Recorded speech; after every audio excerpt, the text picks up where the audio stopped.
Selamat datang di Zona Visual. Di kesempatan ini saya akan mengisahkan perjuangan orang-orang barbar atau suku bangsa Jerman dalam menghadapi kekuatan bangsa Romawi yang terangkum dalam sebuah serial bergenre kolosal perang histori yang berjudul Barbarians. Di belantara hutan Jermania tinggal belasan bahkan puluhan kelompok suku yang masing-masingnya dipimpin oleh seorang kepala suku. Salah satu kelompoknya kita sebut saja suku Cherusci yang dipimpin oleh kepala suku bernama Segimer. Di Cherusci terdapat beberapa tokoh penting. Salah satunya adalah seorang pria bernama Segeste yang memiliki kemampuan berbahasa Romawi. Si Segeste ini memiliki anak perempuan bernama Tusnelda, di mana Tusnelda sendiri telah menjalin persahabatan dengan teman semasa kecilnya yang bernama Volkwin, dan kini mereka melanjutkan hubungannya ke jenjang asmara. Namun sayang, karena butuh uang, Segeste rela menjual putrinya Tusnelda kepada seorang kepala suku bernama Hadgan yang tinggal di desa lain.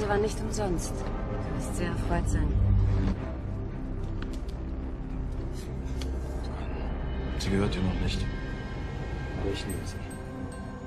Du bekommst nicht nur eine Frau. Du wirst dich fühlen. Sebelum mencapai kata sepakat, mereka didatangi oleh perwakilan dari bangsa Roma yang sekonyong-konyong menetapkan sebuah peraturan baru. Novum legatum ad Germaniam mihi. Yaitu kewajiban dari kelompok suku Barbarians termasuk suku Cherusci untuk memberikan upeti berupa hasil ternak dan pangan kepada Roma.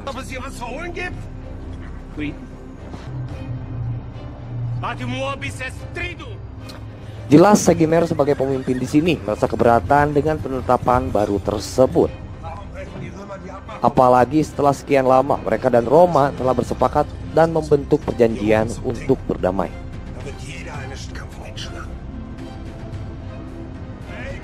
Malam harinya, ia mengumpulkan para kepala suku untuk mendiskusikan hal tersebut di sebuah pertemuan yang bertajuk Volkmund. Tentu saja dalam hal ini Segimer adalah salah satu dari kesekian tokoh yang terlihat vokal dalam menghasut kepala suku lain untuk memberontak kepada Roma. Sayangnya tak banyak tokoh yang sependapat dengan Segimer terkait hal ini. Karena bagaimanapun mereka tahu konsekuensinya apabila berani memberontak dan membantah peraturan Roma. Berkat perbedaan prinsip inilah yang akhirnya sulit mempersatukan mereka dan malah memicu pertikaian.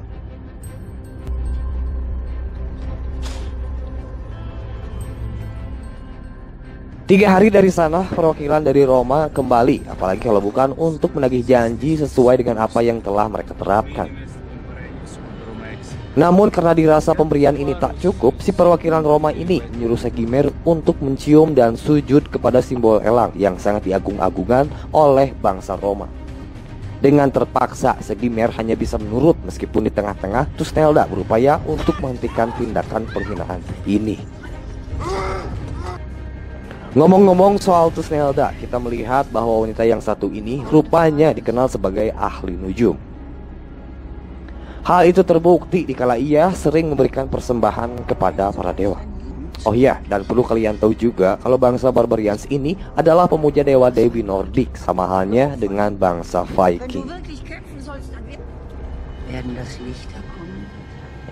Terlepas dari itu, kita sambung membahas di sudut pandang pasukan Romawi, tepatnya kepada sang gubernur, yakni Varus. Kebetulan saat itu Varus baru saja kedatangan putra kesayangannya yang bernama Gaius Julius Arminius, atau kita panggil saja sebagai Arminius. Arminius sendiri terbilang sebagai sosok yang terhormat, mengingat ia adalah seorang perwira tinggi tentara Roma. Karena itulah sosoknya sangat diuluhkan dan sangat mendapatkan kepercayaan dari Varus. Di sini Arminius diperintahkan oleh Varus untuk memenggal salah satu kepala suku Jermania yang menolak dan memberontak kepada mereka. Secara tak sengaja, eksekusi tersebut disaksikan oleh seorang pekerja rendahan yang juga merupakan warga dari suku Cherusci.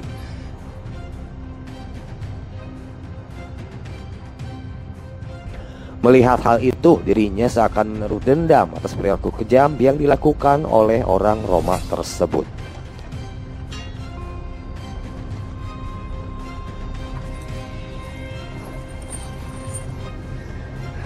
Di sisi lain, Volkwin dan Tusnelda memiliki sebuah ide atau pemikiran gila yang bisa dibilang di luar nalar, yakni keinginan sekaligus rencana mereka untuk mencuri simbol elang yang sangat disucikan oleh orang-orang Roma.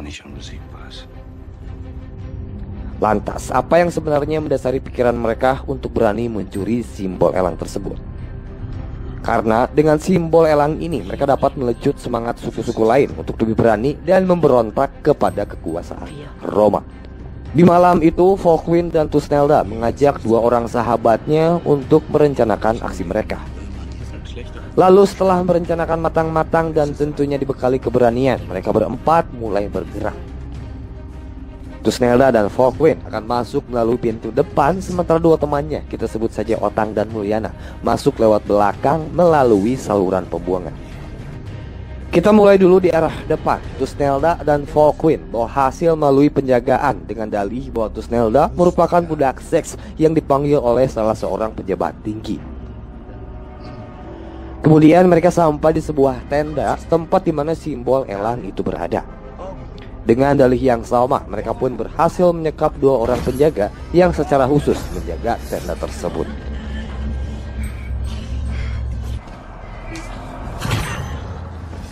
Sementara itu, Otang dan Mulyana terlihat sudah berada di dalam untuk segera menjemput kawan-kawan mereka. Namun di saat bersembunyi, mereka tak sengaja masuk ke dalam tenda yang berisi penuh tentara Roma. Nah, di saat yang bersamaan, simbol elang telah aman berada di genggaman Volkwin dan Tusnelda. Beruntung Otang dan Mulyana datang tepat waktu, lalu mereka pun langsung melenggang pergi, di mana mereka menyamar sebagai tentara Roma yang sedang menggiring dua orang budak. Nah, pada saat kejadian itu, Arminius rupanya menyadari adanya gelagat aneh yang sedang terjadi. Dimulai ketika ia menemukan kalung taring serigala yang terletak di atas tanah. Kemudian ia mendapati beberapa tentara Roma yang telah mati dibantai. Seketika sinyal tanda bahaya lalu dibunyikan, namun semua itu terlambat karena simbol elang telah hilang dibawa kabur oleh Volkwin dan kawan-kawan.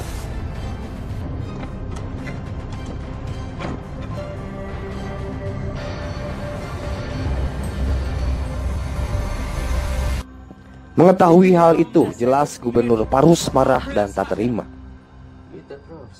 Mengingat simbol elang tersebut merupakan simbol suci yang sangat diagung-agungkan oleh bangsa Roma.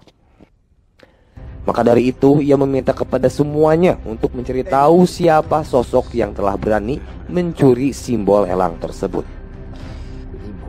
Dalam hal ini, Arminius sepertinya merasa yakin kalau dirinya mengetahui siapa pelaku di balik pencurian ini. Bahkan dirinya berani mengatakan kalau ia akan mengembalikan simbol elang tersebut di esok hari.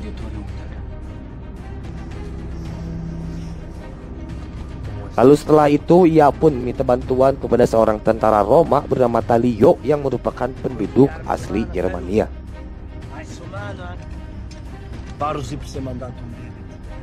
Aufbruch bei Sonnenaufgang! Sprichst unsere Sprache.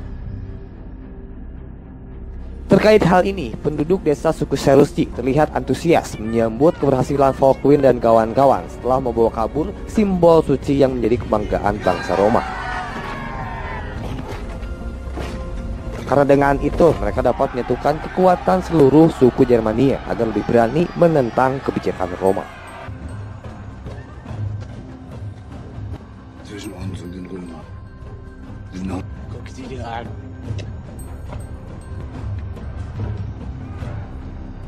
Tapi rupanya kegembiraan mereka tak berlangsung lama. Karena di saat yang bersamaan, tentara-tentara Roma mulai masuk ke desa-desa, apalagi kalau bukan untuk mencari keberadaan simbol elang.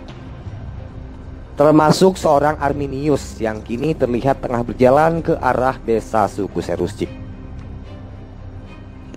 Dan menariknya, ketika ia sampai di pintu gerbang desa Cherusci, Arminius yang kala itu berhadap-hadapan dengan Segimer memanggilnya dengan sebutan ayah. Ciao, Vater.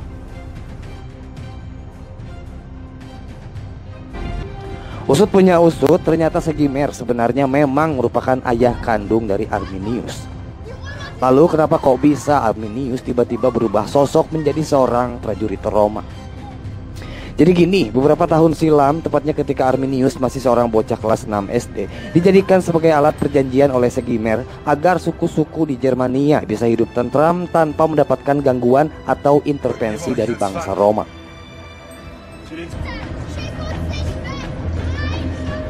Segimer terpaksa menyerahkan kedua putranya, yaitu Ari yang sekarang memiliki nama baru sebagai Arminius dan adiknya yang namanya tak disebutkan, kepada seorang Parus demi kebaikan rakyatnya. Maka semenjak itulah Arminius, atau bisa dipanggil juga Ari, diangkat sebagai anak oleh Parus dan kemudian memiliki kehidupan layak sampai berhasil menjadi salah satu prajurit terbaik Roma. Nah, dikarenakan suatu hal, Arminius terpaksa kembali ke hadapan sang ayah, yaitu untuk memulangkan simbol elang yang sempat dicuri oleh Volkwin. Lalu kenapa ia bisa mengetahui kalau elang itu ada di sini? Karena pada saat kejadian, Ari menemukan kalung taring serigala kepunyaan seorang Volkwin, di mana kita diberitahu juga bahwa Ari, Volkwin, dan Thusnelda merupakan sahabat dekat semasa mereka masih bocah.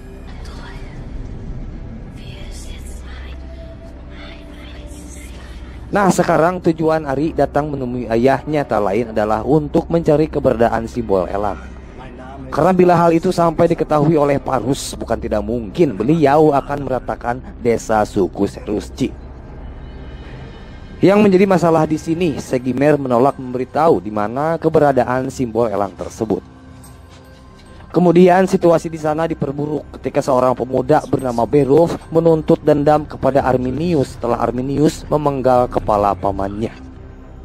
Beruntung kericuhan dapat terhindari. Kemudian Arminius menemui dua orang sahabatnya setelah sekian lama.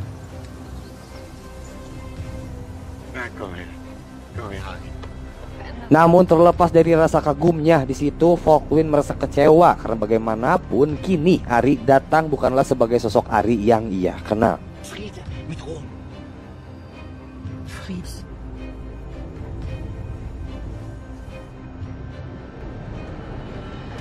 Nah, sesudah melepas rasa rindu dengan teman-teman lamanya, baru Arminius dihadang oleh Berulf yang masih diliputi rasa dendamnya. Sontak pertarungan di antara mereka pun tak terelakkan, di mana kedua orang ini bertarung dengan sangat serius sambil dikerumuni oleh barudaknya si Berulf.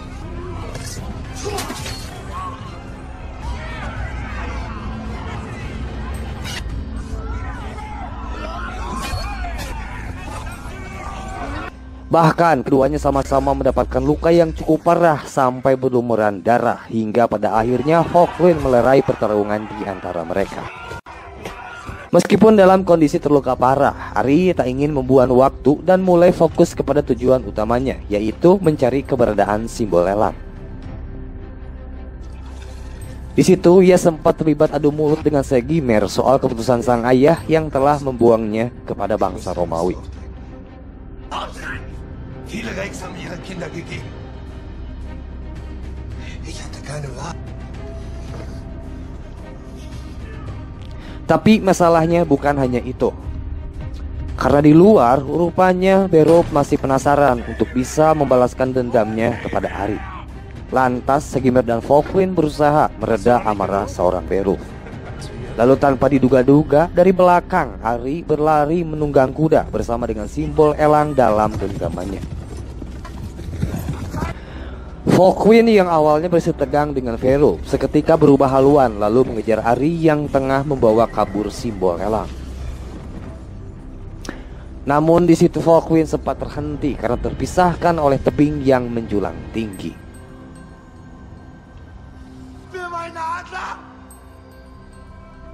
Dengan tekad kuatnya, ia pun loncat dari sana dan langsung tak sadarkan diri.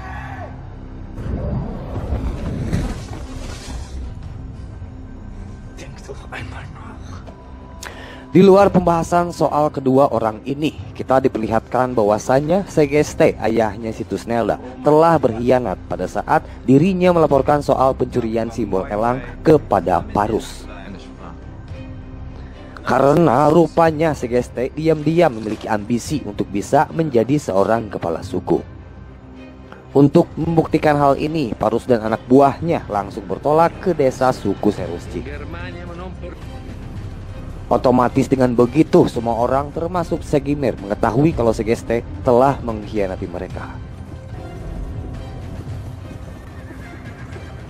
Beruntung saat itu Parus masih berbaik hati dengan hanya menghukum seluruh anggota keluarga Volkwin. Karena kita tahu sendiri, Volkwin adalah dalang dibalik pelaku pencurian simbol elang Roma yang memicu amarah Parus. Meskipun merasa keberatan, Segimir serta penduduk lainnya tak memiliki power untuk melawan dan hanya bisa pasrah melihat seluruh anggota Volkwin dihukum mati dengan sangat sadis. Liefert mir unsere Standard. Bis dahin, bleib. Selang beberapa waktu dari sana, Volkwin datang ke tempat itu dan melihat anggota keluarganya telah mati secara mengenaskan. Tentu saja Tusnelda dan bahkan seorang Beryl berupaya sebisa mungkin agar Volkwin tak melihat hal ini secara langsung.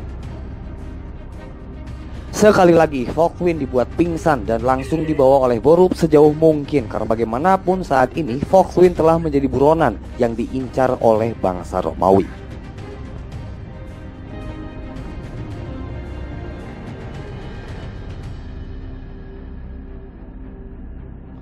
Di sisi lain, Ari terlihat masih berupaya sekeras mungkin agar bisa kembali ke perkemahan untuk membawa pulang simbol elang yang tengah menjadi pusat perhatian seluruh legion Roma. Meski dalam kondisi kesakitan, akhirnya Ari pulang dengan selamat dan tentu saja mendapatkan pujian dari ayah angkatnya. Tapi yang membuat hal ini menjadi menarik adalah perintah seorang Parus yang meminta kepada Ari untuk membawa kembali kehormatan legiun mereka, yaitu memenggal dan membawa pulang kepala Volkwin, pelaku pencurian simbol elang. Dimana kita tahu sendiri kalau Volkwin adalah sahabat dekat Ari.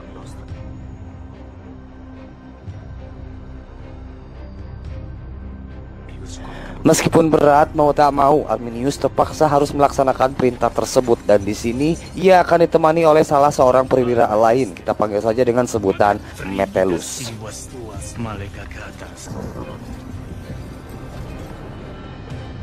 Sementara di tempat lain memperlihatkan seorang Tusnelda yang begitu terpukul atas pembantaian bangsa Roma terhadap anggota keluarga sahabatnya sendiri, yaitu Volkwin. Tusnelda menuntut kepada Segimir agar mayat keluarga Volkwin mendapatkan pemakaman yang layak. Di mana hal itu belum bisa dilakukan karena Segimir masih menunggu instruksi lanjutan dari bangsa Roma. Setelah merenungi, akhirnya Segimir melunak dan mereka pun secara bersama-sama saling membantu untuk menurunkan keempat jasad yang terikat di atas patung salib tersebut.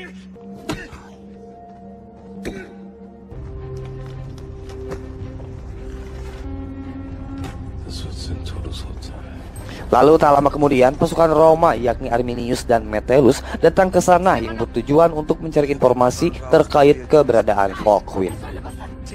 Jelas di sini pasukan Roma, khususnya Metellus, mempertanyakan sikap Segimir yang telah berani menurunkan jasad keluarga Volkwin tanpa adanya izin dari legiun Roma. Apalagi dalam hal ini Segeste malah ikut mengompori tindakan Segimir, sehingga membuat sosok Segimir seakan telah melakukan pelanggaran yang sangat berat. Namun karena di situ Arminius memegang kekuasaan paling tinggi, akhirnya ia memberikan restu atas permintaan Segimir dan Tusnelda untuk memberikan keluarga Volkwin sebuah pemakaman yang layak. Di sisi lain, kita berfokus kepada seorang Volkwin yang kini keberadaannya tengah menjadi buronan nomor 1 legiun Roma. Beruntung saat itu Volkwin tak sendiri karena ia ditemani oleh Beryl dan kawan-kawannya. Melihat kondisinya sekarang, Volkwin dan Berup yang masih memiliki dendam kepada Arminius dan juga sudah tak memiliki tujuan lain, akhirnya mulai berpikir untuk memberontak kepada bangsa Haji Oma, yakni dengan mencari dan mengumpulkan suku-suku lain di Jermania untuk dijadikan sekutu. Tapi terlepas dari itu, Volkwin, Berup, dan kawan-kawan lain mendapatkan sebuah masalah baru ketika mereka disergap oleh salah satu kelompok suku. Kemudian mereka digiring kepada seorang kepala suku bernama Mr. Big yang ternyata menyambut baik kehadiran mereka. Berita soal Volkwin dan Thusnelda yang telah berani mempermalukan bangsa Roma telah menginspirasi suku-suku Jermania, khususnya bagi mereka yang memiliki nyali untuk memberontak. Terutama sebagian suku di Jermania telah mendengar kiprah baik seorang Thusnelda, apalagi dengan backgroundnya sebagai ahli nujum yang begitu disakralkan baik di sisi dewa maupun mereka. Thusnelda ist eine wahre Kriegerin. Sie steht mit den Göttern in Verbindung. Pada akhirnya, setelah mendengar penuturan Berup dan Volkwin, semua yang ada di sana bersorak sekaligus bersepakat untuk memberikan perlawanan kepada bangsa Roma.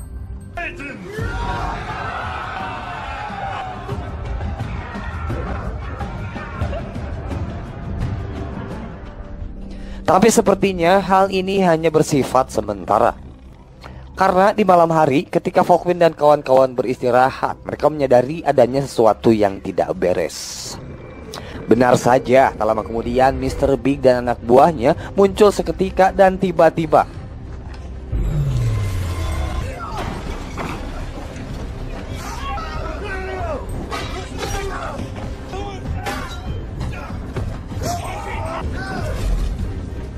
sayangnya, Berup harus mati secara mengenaskan setelah dirinya mengorbankan diri demi kebebasan kawan-kawan termasuk Volkwin.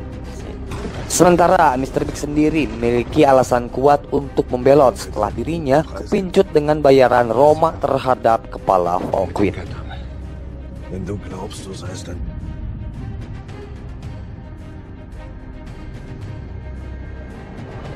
Kita balik lagi ke desa suku Cherusci, berfokus kepada seorang Thusnelda yang masih merasa kecewa melihat sikap ayahnya, yaitu Segeste. Tapi sang ibu memiliki alasan tersendiri, karena dengan menjadi kepala suku, mereka akan memiliki jaminan untuk kehidupan yang lebih layak. Und ein Mann, diesem lausigen Schwertträger. Lain halnya dengan Thusnelda, Arminius kembali berbicara dengan sang ayah, masih dengan fokus utamanya untuk mencari Volkwin. Namun kembali mereka sedikit terlibat adu mulut, dikarenakan Segimer tak tahu dan malah menyarankan Arminius agar membiarkan Volkwin.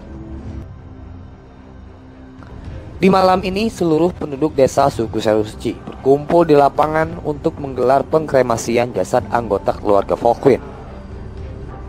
Pun demikian dengan Arminius, dirinya turut hadir di acara pengkremasian itu, namun malah mendapatkan sambutan buruk dari Thusnelda. Nah, di tengah upacara, tiba-tiba adik laki-laki Thusnelda yang diketahui memiliki gangguan jiwa masuk ke tengah-tengah sembari berucap kata-kata yang tak layak untuk diucapkan. Sontak Thusnelda berusaha menghentikan dan langsung membawa adiknya tersebut untuk segera diamankan. Pada saat di perjalanan pulang, Thusnelda melihat kalau si Arminius dan pasukannya sedang bersiap-siap untuk bertolak mencari keberadaan Volkwin. Atas rasa penasarannya itu, Thusnelda kemudian segera bersiap-siap untuk mengikuti, namun tiba-tiba ia ditahan oleh Segeste. Karena belakangan ini Thusnelda sering berperilaku buruk, Segeste mengikat anaknya ini agar tidak melakukan hal yang serupa. Masalah lain pun kian menghampiri Thusnelda ketika sang ayah, khususnya sang ibu, merasa frustasi dengan tingkah laku Ansgar, yaitu adiknya Thusnelda. Maka dari itu, atas rasa frustasinya yang terpendam selama ini, akhirnya sang ibu memutuskan membawa Ansgar untuk dijatuhkan dari atas tebing.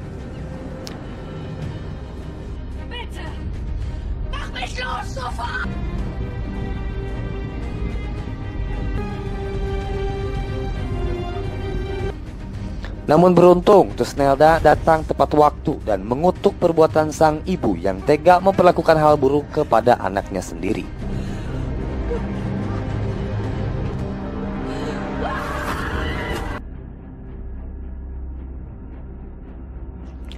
Di sisi lain, pembahasan soal Tusnelda, Arminius, Metellus beserta pasukannya hingga kini masih belum menemukan titik terang terkait keberadaan seorang Volkwin. Adapun itu, mereka terus berupaya mencari informasi. Dan sementara waktu, mereka duduk di tengah hutan untuk sekedar mengumpulkan tenaga. Akhirnya, mereka mendapatkan sebuah jawaban setelah menemukan seorang pria yang diketahui sebagai salah satu kawannya si Volkwin.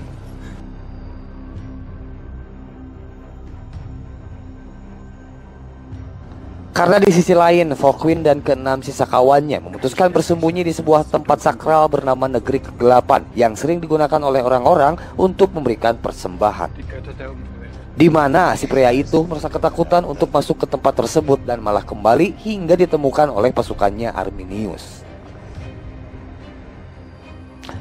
Naasnya, sesuai memberikan keterangan, pria itu tak selamat setelah lehernya dibeset oleh Metellus. Tanpa menunggu waktu lama, Arminius dan pasukannya langsung cabut ke tempat di mana Volkwin sedang bersembunyi.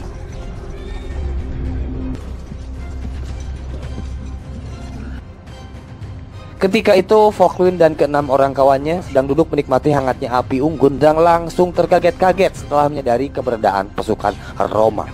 Sontak, Volkwin dan kawan-kawan merasa kewalahan mengingat pasukan Oma unggul dari segala hal. Dan tak membutuhkan waktu yang lama bagi Metellus untuk bisa menghabisi semua musuh hingga menyisakan Volkwin seorang diri. Kita tahan dulu sampai di situ. Alih-alih menebas kepala Volkwin dengan cepat, Arminius malah ngerenghap menghela napas seperti memikirkan sesuatu.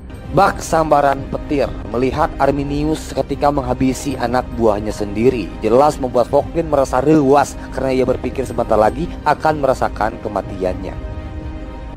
Tapi faktanya tak seperti itu, karena Arminius sendiri yang mematahkan hal tersebut dengan menghabisi anak buahnya sendiri.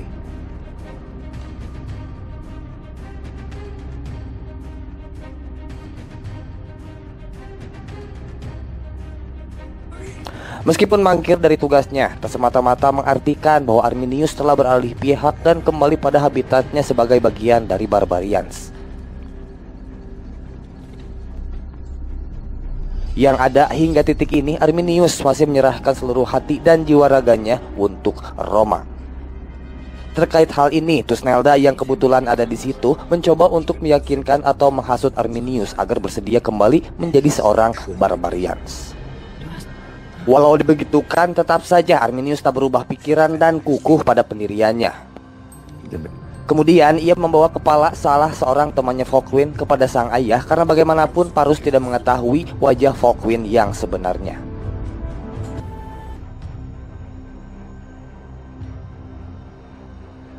Ngomong-ngomong soal Parus, saat itu ia sedang mendengar keluhan dari Segimer yang merasa keberatan dengan kebijakan Parus. Dalam hal ini, Parus menilai bahwa Segimer sudah tak becus lagi untuk menjadi seorang pemimpin. Maka ia pun memberikan tawaran sulit kepada Segimer untuk menurunkan titelnya sebagai kepala suku kepada putrinya sendiri, yaitu Arminius. Sementara di sisi lain, Arminius baru saja kembali ke Legion dan jelas langsung mendapatkan apresiasi dari Parus atas keberhasilannya membawa kepala Volkwin. Padahal Parus tak tahu kalau seonggok kepala itu bukanlah Volkwin, melainkan orang lain. Nah, dengan ini sebenarnya Arminius berharap kalau dirinya bisa diberangkatkan oleh sang ayah untuk bertugas di wilayah lain selain Germania.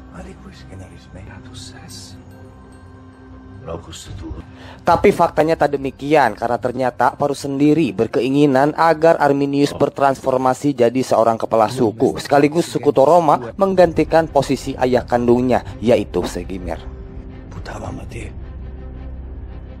Tentu hal ini tak seperti apa yang selama ini menjadi cita-cita seorang Arminius. Karena sebenarnya ia sangat ingin menjadi kesatria Roma yang dapat menjadi pendamping Kaisar Augustus.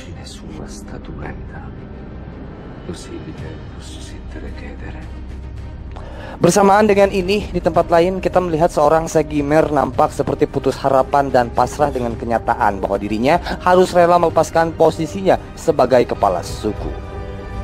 Berkat itu pun Segimer tak mempunyai pilihan selain mengakhiri hidupnya. Berita soal kematian Segimer rupanya tak lama langsung sampai ke telinga para penduduk desa suku Serusci.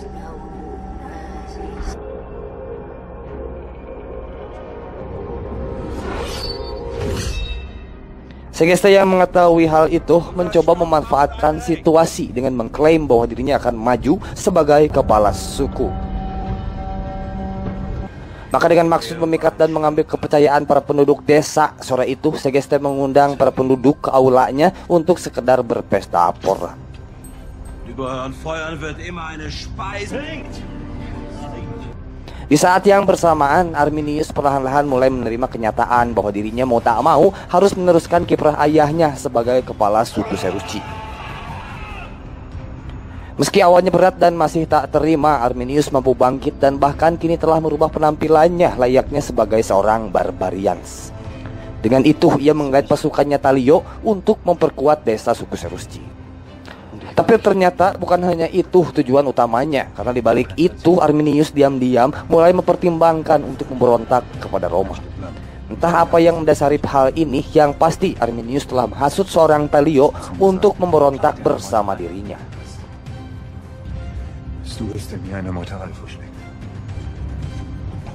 Selang beberapa waktu dari sana, akhirnya Arminius tiba di tempat kelahirannya, yakni desa Serusci. Di mana kali ini ia datang ke sana dengan jati diri yang sebenarnya sebagai seorang barbarian. Tentu kedatangan Arminius merupakan sebuah berita buruk bagi seorang Segeste. Mengapa demikian? Karena belum lama ia menjabat sebagai pemimpin, harus lengser saat itu juga. Apalagi ia tahu sendiri kalau Arminius berada di bawah tanggung jawab seorang Parus. Ich werde euer neuer Reich sein.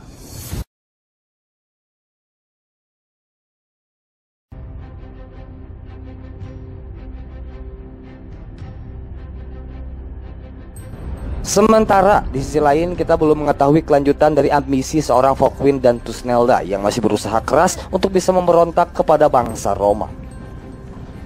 Kala itu mereka membulatkan tekad mendatangi seorang Mr. Big untuk menghasutnya agar bersedia menjadi sekutu mereka. Jelas kehadiran kedua orang ini seperti menjadi polemik tersendiri bagi Mr. Big dan anak buahnya. Apalagi di situ Mr. Big seakan meremehkan kredibilitas seorang Tusnelda yang dikenal sebagai seorang peramal. Akibatnya Mr. Big malah memojokkan posisi seorang Tusnelda, dan karena ini Focwin terpaksa membunuh Mr. Big di hadapan anak buahnya. Namun yang terjadi setelah ini, semua anak buah Mr. Big malah terdiam setelah Tusnelda menakut-nakuti mereka dengan dalih yang mengatakan bahwa para dewa telah murka. Dengan begitu, setidaknya kini Focwin telah mendapatkan dukungan dan tinggal bagaimana dirinya mampu menghasut suku-suku lain untuk terlibat ke dalam ambisi besarnya. Tak lama dari situ juga, Focwin kembali mendapatkan angin segar ketika Arminius datang dengan tujuan yang sama, yakni menghancurkan bangsa Romawi 3 legiun sekaligus. Akan tetapi masalahnya ternyata tidak segampang itu. Karena untuk bisa mengalahkan bangsa Roma, mereka harus membentuk kekuatan dengan menyatukan seluruh suku-suku barbarians. Itu pun kalau mereka bisa menghasut kepala suku-suku lain untuk bersedia berjuang bersama mereka.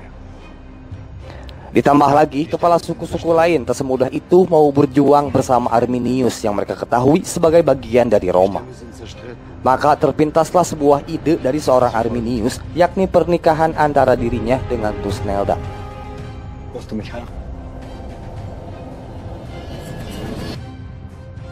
Di mana mereka sama-sama mengetahui kalau sosok Tusnelda telah tersohor di kalangan bangsa barbarian sebagai sosok peramal yang dipercaya dekat dengan para dewa. Meskipun terbilang berat melepas sang kekasih demi memenuhi ambisinya, Focwin dapat menerima hal itu.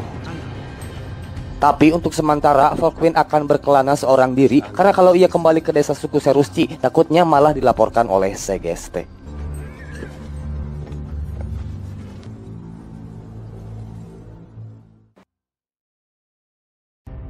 Singkat cerita, Arminius dan Tusnelda telah kembali ke desa Serusci dan tak menunggu waktu lama mereka langsung menggelar upacara pernikahan. Benar saja, banyak kepala suku-suku lain hadir di upacara pernikahan mereka sampai menyambut baik kehadiran Arminius. Namun yang terpenting di malam itu, Arminius akhirnya bisa mendapatkan servis dari sang istri.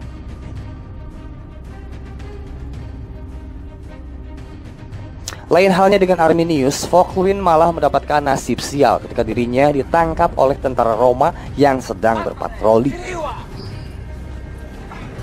Karena memberikan perlawanan, seketika Foclwyn malah dihajar dan bahkan salah satu teman Foclwyn dengan kejamnya dibakar di perapian.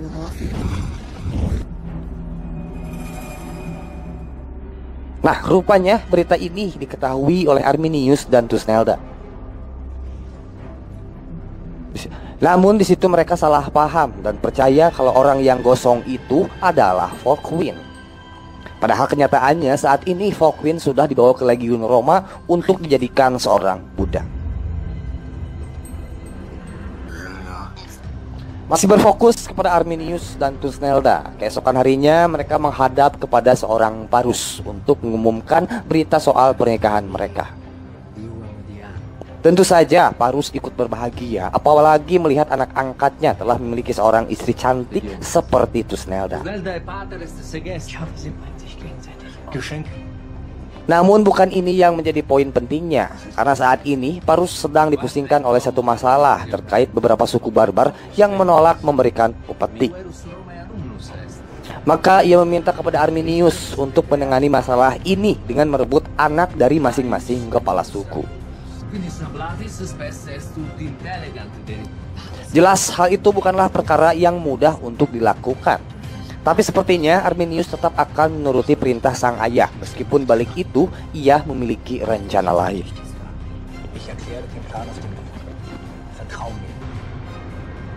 Satu persatu ia masuk ke desa suku barbar untuk merebut anak-anak mereka sesuai dengan perintah sang ayah. Tentu saja dalam hal ini para kepala suku merasa keberatan dan terpaksa, namun mereka tak bisa melawan karena takut dengan konsekuensinya.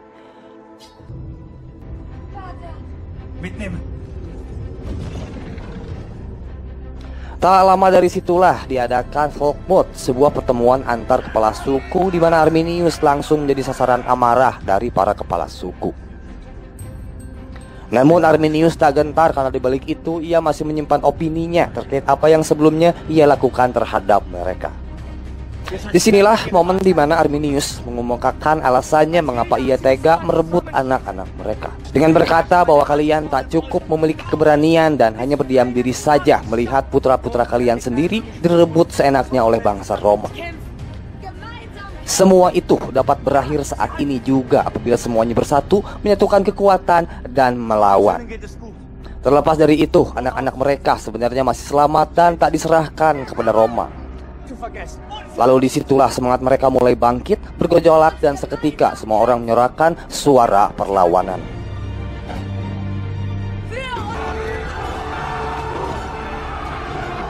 Kendati demikian, mereka harus berpikir keras bagaimana caranya mengalahkan 3 legiun Roma yang memiliki sekitar 14-16 ribu personil. Tenang saja, sebagai seorang perwira tentara Roma, Arminius sudah memiliki rencana, yaitu dengan memancing musuh agar masuk ke dalam hutan. Dengan jumlah personil terbatas, mereka bisa menghabisinya sedikit demi sedikit pada saat pasukan musuh berjalan dengan formasi memanjang atau seperti ular. Oke, kita lepas dulu soal pembahasan persatuan suku barbarian. Di tempat lain, Segeste yang kini sedang begalau mulai curiga kalau sebenarnya Foclwyn masih hidup. Bahkan kalau benar, ia berencana akan memberitahukan Parus terkait hal ini, termasuk rencana pemberontakan suku barbarians bahwa Arminius telah berbohong. Sementara Arminius sendiri saat ini sedang menghadiri sebuah pertemuan bersama para pejabat Roma termasuk Parus. Nah, di sini Arminius mulai beraksi untuk menggiring sang ayah ke dalam rencana yang telah ia terencanakan. Di mana ia berkata kalau sebagian besar suku barbar menolak menyerahkan putra-putra mereka dan malah terindikasi tindakan pemberontakan besar-besaran. Supaya mencegah hal ini menjadi semakin membesar, Arminius menyarankan untuk turun langsung ke lapangan. dengan menerjunkan pasukan besar Roma ke sebuah jalur yang nantinya akan dipandu langsung oleh dirinya. Meskipun seorang Tabunus, jenderal tentara Roma, tak sependapat dengan hal ini, Parus sendiri cenderung menyetujui saran yang diberikan oleh Arminius. Namun tiba-tiba pembicaraan mereka terpotong ketika dari luar ruangan Segeste membuat keributan hingga membuat seorang Parus penasaran. Setelah diperbolehkan bicara, Segeste mengungkapkan bahwa pria yang bernama Arminius ini berencana akan mengkhianati Roma.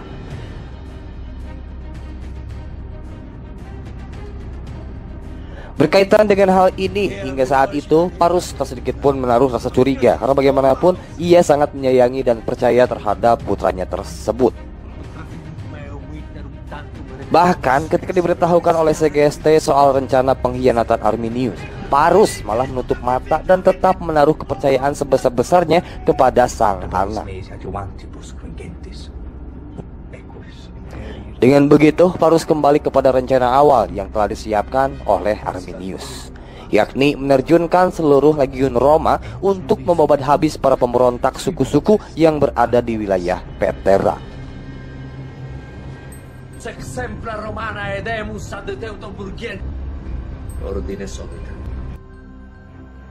Tapi sebelum masuk ke kancah peperangan, fokus kita tertuju kepada seorang Volkwin yang saat ini masih mendekam di dalam sel setelah ditangkap oleh tentara Roma. Lama-kelamaan Arminius mengetahui hal ini, tapi di situ ia tak bisa melepaskannya begitu saja untuk menghindari resiko.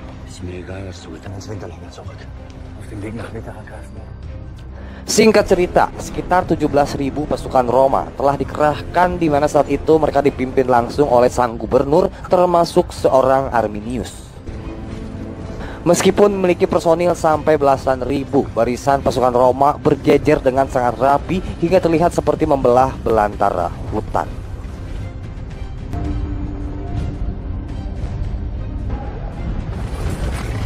Di saat yang bersamaan, gabungan suku-suku barbar telah mengetahui soal begitu banyaknya pasukan yang diterjunkan oleh Roma. Maka sebelum itu, Tusnelda terlihat melakukan ritual demi kesuksesan dalam peperangannya melawan pasukan Oma. Nah, di tengah ritual yang dilakukannya, tiba-tiba Tusnelda dihampiri oleh Hadgan, seorang kepala suku yang masih memiliki hasrat untuk bisa menikah dengannya.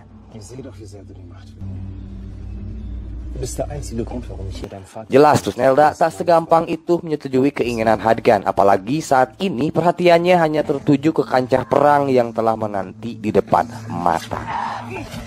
Atas rasa kecewanya, Hadgan seketika memutuskan mundur dan menarik kembali anak buahnya. Rupanya keputusan yang dibuat oleh Hadgan seketika menimbulkan rasa pesimis di antara para kepala suku lain. Karena dengan mundurnya Hadgan otomatis meninggalkan kekosongan dan semakin mengurangi jumlah pasukan mereka.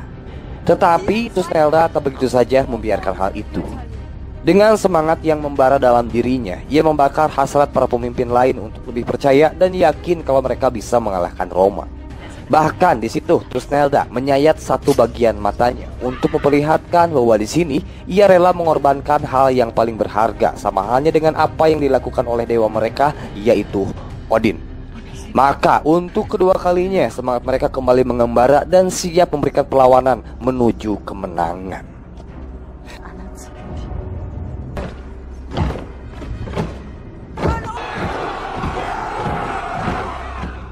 Sementara di sisi yang berlainan, pasukan Roma mulai pindah jalur ke dalam hutan dan dipimpin oleh Arminius yang akan berdiri di garda barisan paling depan.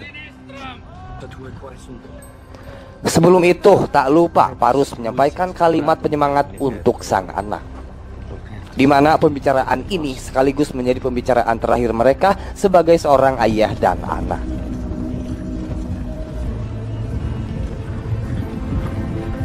Selang beberapa jarak dari sana, pasukan Roma yang berada dalam formasi memanjang seketika dikagetkan dengan sebuah serangan yang ditandai oleh robohnya pepohonan.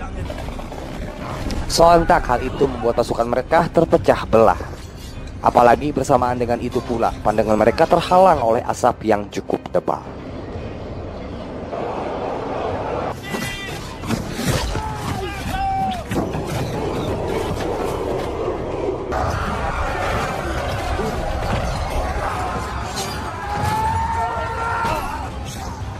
Sedikit demi sedikit pasukan Roma, khususnya yang berada paling depan, mulai berjatuhan.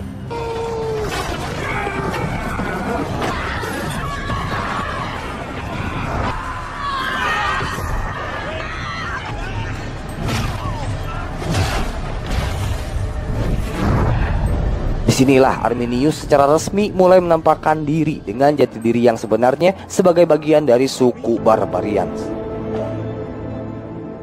Di tempat lain, Segeste yang kini sudah kehilangan harapan berpas-pasan dengan seorang Hadgan. Nah, karena kedua orang ini licik, mereka berencana akan terlibat ke pertempuran dan bergabung kepada pihak yang memenangkan pertempuran. Jika dalam hal ini Roma menang, mereka akan berlaga seolah-olah berpihak kepada Roma. Dan sebaliknya, kalau yang menang suku barbar, mereka akan memenggal kepala seorang Parus. Terlepas dari itu, kabar soal hancurnya barisan depan pasukan Roma telah sampai di telinga Parus dan ia segera memundurkan pasukannya ke jalur awal untuk memulihkan ketertiban. Sekembalinya dari sana, mereka disusul oleh salah seorang prajurit Roma yang terlihat dalam kondisi terbakar.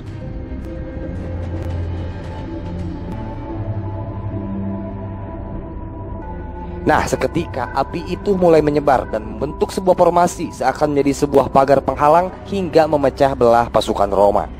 Yang mana hal itu rupanya telah dipersiapkan sedemikian rupa oleh pasukan suku barbar. Seiring dengan hal itu, pasukan suku barbar termasuk Arminius berdiri dari dua arah sekaligus yang direspon dengan penuh menyedihkan oleh seorang Parus.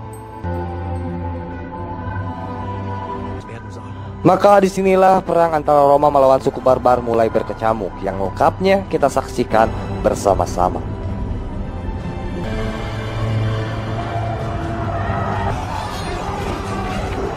Di sela-sela peperangan, Hawkwind yang diikutsertakan sebagai budak akhirnya bisa meloloskan diri dan langsung membalaskan dendamnya.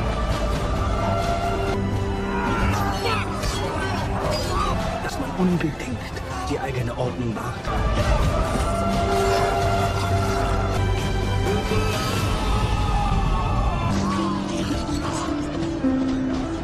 Sementara itu, di sudut lain pertempuran, kita melihat bagaimana seorang Parus yang hanya bisa terdiam sekaligus tak percaya setelah menyadari kalau dirinya telah dikhianati oleh anak yang sangat ia sayangi.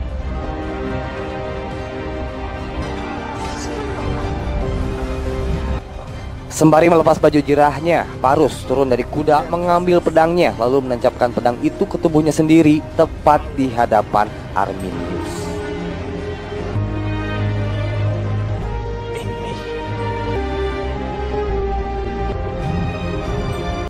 Seraya dengan gugurnya seorang Parus, Hadgan dan Segeste terlihat sudah kembali seolah-olah dari awal mereka memang berpihak kepada suku barbar.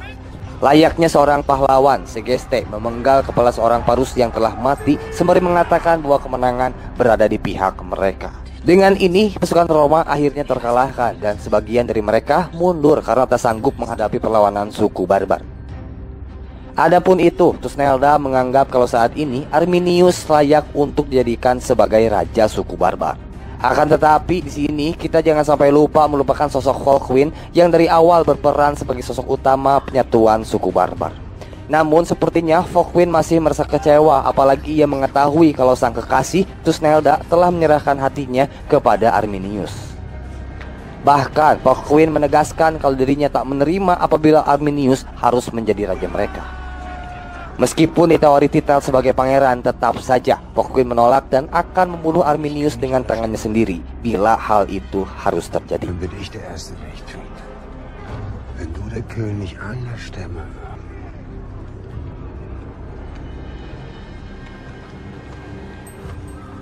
Di akhir cerita ini, fokus kita tertuju kepada seorang Thusnelda yang mendapatkan begitu banyak pujian atas keberhasilannya menyatukan seluruh suku Barbarians.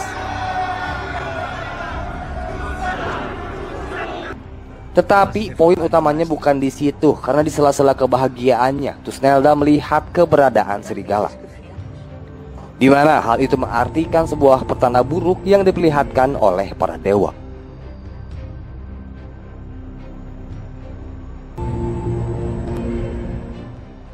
Setahun berselang, tepatnya di tahun 10 Masehi, semenjak kemenangan melawan Parus, suku Cherusci yang menjadi naungan seorang Ari kini mundur ke pedalaman hutan Jerman yang berada di wilayah hutan utara. Terlepas dari itu, sampai sekarang invasi Kekaisaran Roma masih belum berhenti atas klaim mereka terhadap daratan Germania. Scene diawali dengan memperlihatkan rombongan prajurit Roma yang kala itu sedang dalam perjalanan menuju kamp Legiun Roma. Menariknya, di sini mereka terhenti setelah menemukan seorang cewek tergeletak. Lalu setelah itu tiba-tiba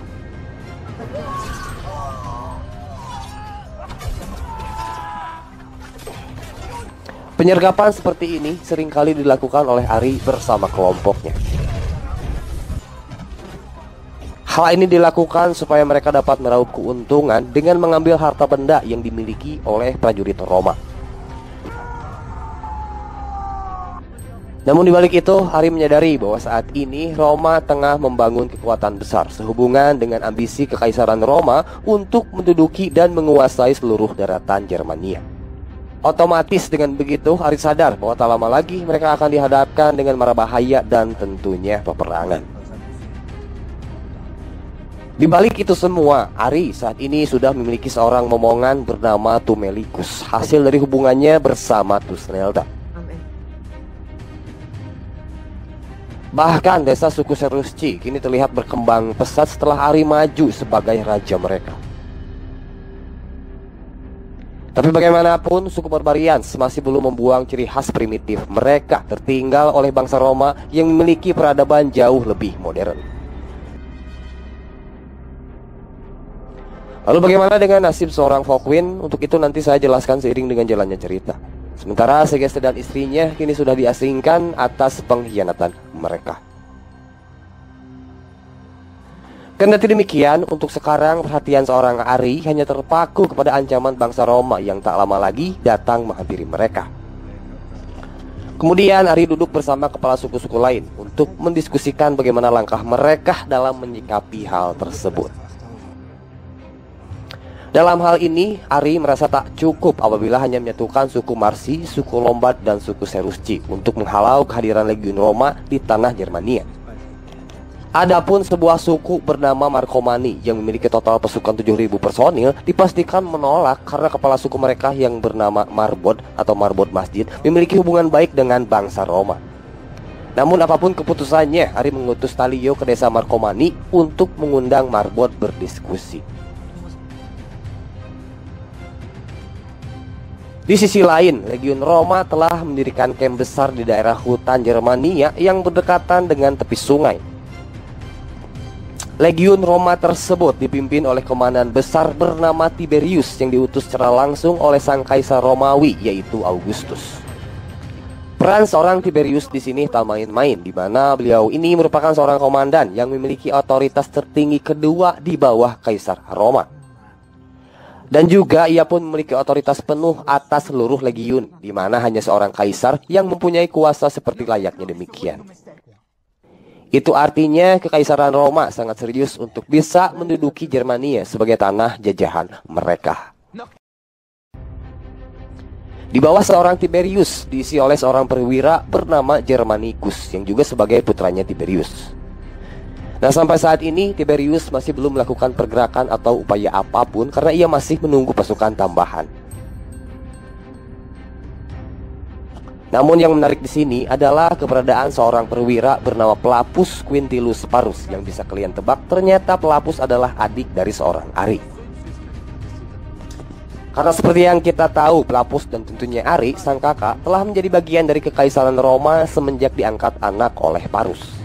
Yang menjadi pembeda adalah sampai saat ini Pelapus menyerahkan seluruh jiwa raganya kepada Roma, berbeda dengan sang kakak yang memilih berkhianat untuk membela tanah kelahirannya.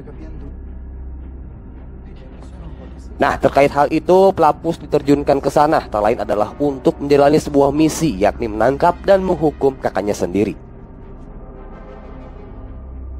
Balik lagi ke desa suku Cherusci, Marbod, kepala suku Marcomanni, datang sesuai janji untuk berdiskusi bersama Ari. Lalu di sini terungkap bahwa kedua orang ini merupakan sahabat yang terbilang dekat. Mengapa bisa demikian? Karena ternyata semasa kecil Marbod ini mengalami hal serupa seperti Ari, di mana ia telah dibesarkan oleh bangsa Roma. Di masa itu mereka menjalin persahabatan termasuk bersama Pelapus, adiknya Ari. Namun di umurnya yang ke-17 tahun, Marbod dikembalikan ke suku barbar dan menjadi seorang kepala suku. Dan karena berbagai alasan, Marbod memiliki prinsipnya sendiri untuk tidak berperang dan melawan terhadap kekaisaran Roma. Kendati demikian, Marbod masih mempertimbangkan permintaan Ari yang memintanya untuk membantu suku Barbarians melawan legiun Roma. Tapi di sisi lain, ia kemudian dihampiri oleh seorang Pelapus yang kita tahu sedang menjalankan misi untuk menangkap Ari. Entah apa yang akan diputuskan oleh Marbod, yang pasti Marbod cenderung memalingkan dukungan terhadap Pelapus yang ia anggap sebagai teman lama.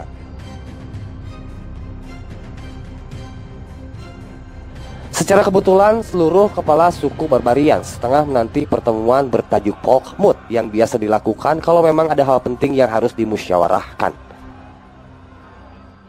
Sebagai seorang raja, Ari membuka dengan menyulut dan mengingatkan para kepala suku lain tentang betapa pentingnya untuk mempertahankan gairah dan kemarahan mereka atas ancaman yang datang dari bangsa Roma. Untuk itu, ia menggarisbawahi bahwa momen ini adalah saat yang tepat untuk kembali menyatukan kekuatan tanpa rasa takut meski harus melawan belasan bahkan puluhan ribu pasukan Roma. Berbanding terbalik dengan apa yang sebelumnya disampaikan oleh Ari, ketika tiba giliran seorang Marbod untuk berbicara, ia mengatakannya dengan begini: bahwasanya bangsa Barbarians tak akan pernah merasakan apa yang namanya kedamaian, ketentraman sekalipun dengan sebuah peperangan. Perang hanya akan membawa pertumpahan darah di mana kerabat-kerabat terdekat yang akan menjadi korban. Sekalipun dengan kemenangan di peperangan sebelumnya, toh bangsa Roma tetap kembali dan hal ini tak akan pernah ada habisnya. Lalu apa arti dari sebuah kemenangan kalau pada akhirnya bangsa Roma tetap kembali dan menjadikan mereka sebagai korban seperti sedia kala? Jika terus begini, sampai kapan mereka harus mengorbankan nyawa orang-orang terdekat hanya untuk kebebasan yang tak akan pernah mereka dapatkan? Maka dengan Aing maju sebagai raja, kata si Marbod, Aing berjanji akan membawa suku Barbarians ke arah yang lebih baik dengan prinsip yang berbeda, cara berpikir yang lebih maju, damai, dan modern. Jelas apa yang disampaikan oleh Marbod barusan menimbulkan sebuah pro kontra tersendiri. Apalagi bagi seorang Thusnelda yang menilai bahwa selama ini Marbod hanya bersikap layaknya seorang pengecut. Kembali lagi, semua orang layak beropini, dan bagi para kepala suku lain sangat berhak untuk menentukan siapa yang harus menjadi raja. Hari mulai memasuki pagi, dan di sini kita melihat seorang Thusnelda yang merasa resah melihat seorang Ngeruna, sang peramal, mengatakan bahwa nasib sial sedang menghampiri keluarga Thusnelda. Tapi Thusnelda tak begitu menanggapi hal itu karena ia masih penasaran dengan apa yang terselubung di balik pernyataan Marbod.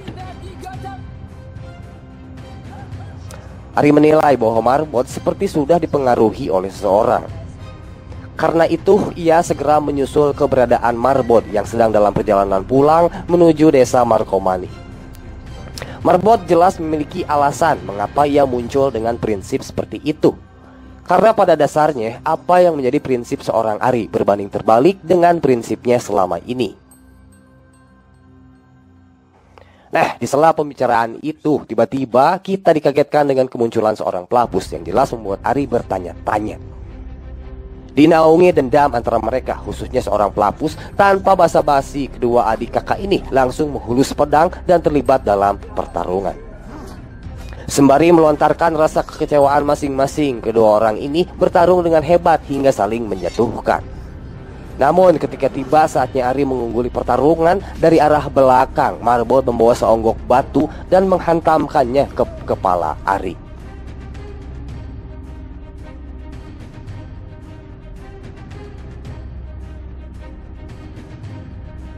Ya, kita melihat bahwasanya Ari telah menjadi tahanan Roma setelah dirinya ditangkap oleh adiknya sendiri, yaitu Flaccus.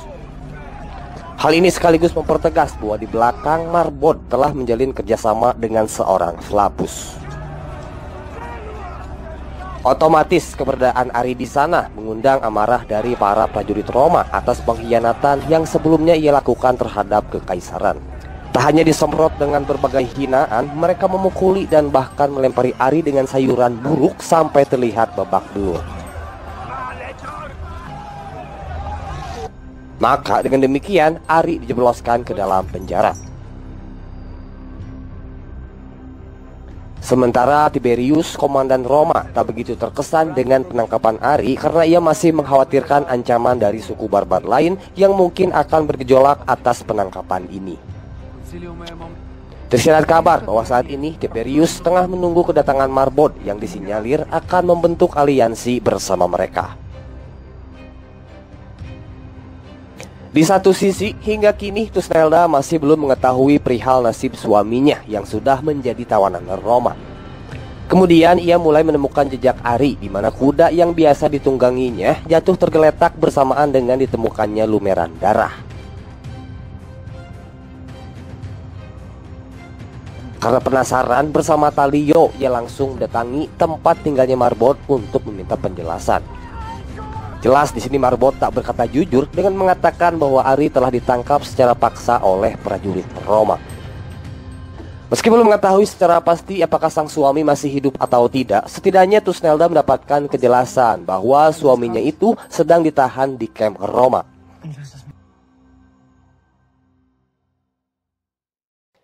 Dengan hanya bermodalkan informasi tersebut, Tusnelda, Talio, dan dua orang kawannya bergerak mendekati kamp Roma untuk lebih memastikan kondisi Ari. Namun selang beberapa waktu dari sana, tiba-tiba mereka diserang oleh prajurit Roma yang sedang berpatroli. Sontak mereka pun sesegera mungkin untuk bersembunyi, dan setelahnya mari kita saksikan bersama-sama.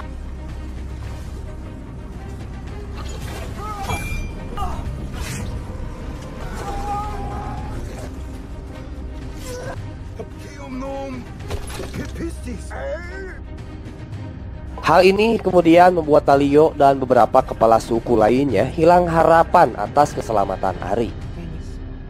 Tapi berbeda dengan sosok Tusnelda yang hingga kini masih merasa yakin kalau salakinya itu masih hidup. Karena itu ia bertekad untuk bisa masuk ke kamp Roma meski hanya seorang diri. Ngomong-ngomong soal Ari, di dalam selnya ia dihampiri oleh sang adik dan otomatis langsung berdebat soal prinsip mereka masing-masing. Di sini sudah jelas bahwa Flavius merupakan sosok yang sangat setia kepada Roma berbanding terbalik dengan kakaknya tersebut.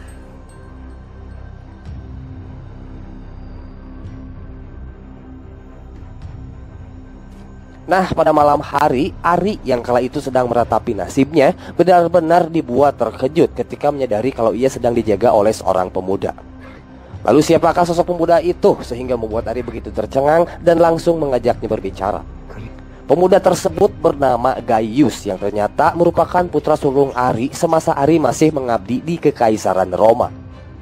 Gaius terlihat begitu kecewa dan benci kepada sang ayah, apalagi saat itu Ari pergi meninggalkan keluarga termasuk sang ibu dengan statusnya sebagai pengkhianat.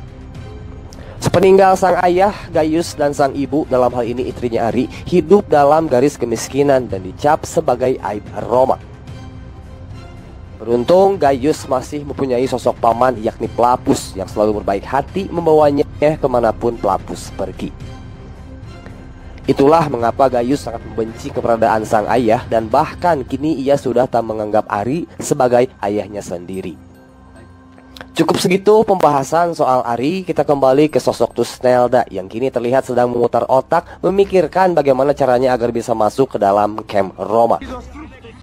Adapun itu, di sela-sela perjuangan seorang Tusnelda, Marbod beserta delegasinya terlihat disambut baik di gerbang kamp Roma untuk memenuhi undangan Tiberius. Otomatis di situ Tusnelda memahami kalau sebenarnya Marbod telah berkhianat. Kendati demikian, Tusnelda masih merasa kesulitan untuk bisa masuk ke dalam camp yang dijaga dengan sangat ketat. Meskipun telah melakukan berbagai cara, upaya yang dilakukannya gagal terus-terusan sampai akhirnya ditangkap oleh penjaga gerbang. Namun beruntung Tusnelda bisa diselamatkan karena tadi sangka-sangka Hawkwind muncul dan mengaku sebagai saudaranya. Di sini kita kembali berfokus kepada sudut pandang seorang Volkwin yang sebelumnya telah memutuskan untuk meninggalkan suku Cherusci. Kini Volkwin telah nyaman dengan kehidupan barunya sebagai pedagang, apalagi setelah memiliki seorang istri yang bernama Didolina. Makanya Volkwin tak pernah lagi memunculkan batang hidungnya di desa suku Cherusci karena ia terlanjur kecewa terhadap keputusan Thusnelda yang lebih memilih Ari untuk menjadi suaminya. Sementara itu, Marbod disambut baik di hadapan Tiberius sehubungan dengan rencana mereka untuk membangun aliansi. Bukan tanpa alasan, Tiberius melihat Marbod adalah sosok yang tepat untuk menjadi pion yang dapat membawa kedamaian antara Roma dengan suku barbar. Pun demikian dari sudut pandang Marbod sendiri, ia menilai bahwa hubungan kerjasama ini dapat membawa keuntungan kepada dirinya. Tapi tentu saja, meski menyetujui perdamaian, Marbod menuntut harga yang tak murah untuk memuluskan hubungan kerjasama di antara mereka.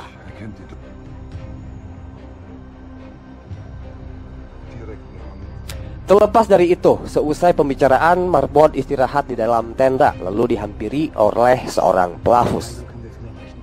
Namun begitu mengejutkannya, karena di sini terungkap bahwa kedua orang tersebut ternyata merupakan pasangan Homering. Kalau bukan, masa iya sih mereka berpeluk-pelukan sampai-sampai Marbod nyentuhin bibirnya ke leher si pelafus. Itulah mengapa Marbod cenderung lebih memihak kepada pelapus alih-alih membela suku bangsanya sendiri. Kita balik lagi kepada seorang Thusnelda yang masih berkutat dengan perjuangannya untuk menyelamatkan sang suami. Thusnelda dituntut untuk berpikir keras karena bagaimanapun ia tengah berjuang menyelamatkan sang suami yang kita tahu sedang terkurung di dalam markas musuh. Volkwin menegaskan dirinya tidak akan terlibat mengingat bahwa ia sudah tak memiliki alasan lagi untuk menyelamatkan Ari. Namun di satu sisi, Thusnelda sedikit mendapatkan angin segar ketika Didolina, istrinya Volkwin, bersedia untuk membantu dirinya.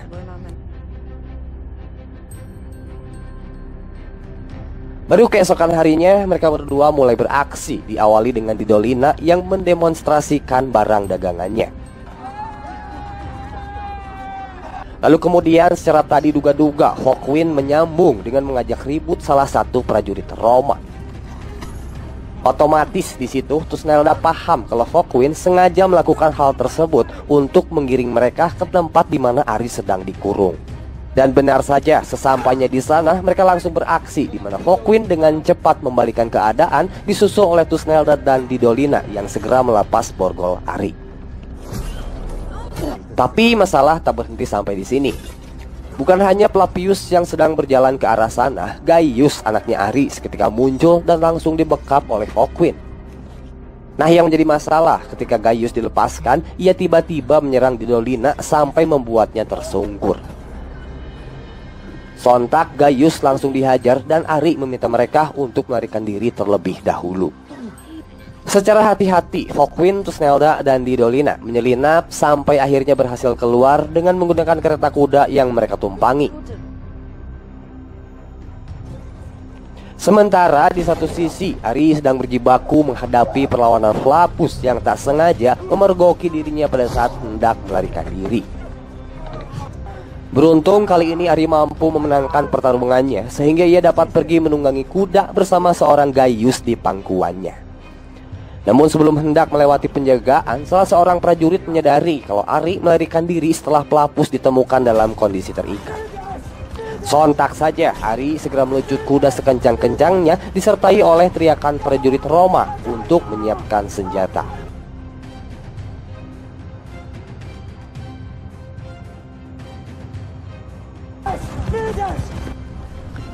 Tak sedikit prajurit Roma yang mengejar Ari. Pun demikian dengan seorang Germanicus yang merasa tertantang untuk terlibat dalam aksi pengejaran tersebut. Di situ Ari memacu kudanya sekencang mungkin dan kemudian menggiring Germanicus ke dalam hutan. Setibanya di sana, Ari bersembunyi, sementara Gaius yang masih dalam kondisi pingsan sengaja digeletakkan di atas tanah untuk mengelabui Germanicus dan kawan-kawan. Lalu tak berselang lama, Ari muncul dan langsung menghajar prajurit Roma yang sedang lengah. Karena tak mampu menghabisi mereka sekaligus, Ari menunggu momen yang tepat dengan bersembunyi di balik tebing. Maka setelah prajurit Roma berpencar, Ari kemudian menjalankan aksinya dengan menghabisi mereka satu persatu.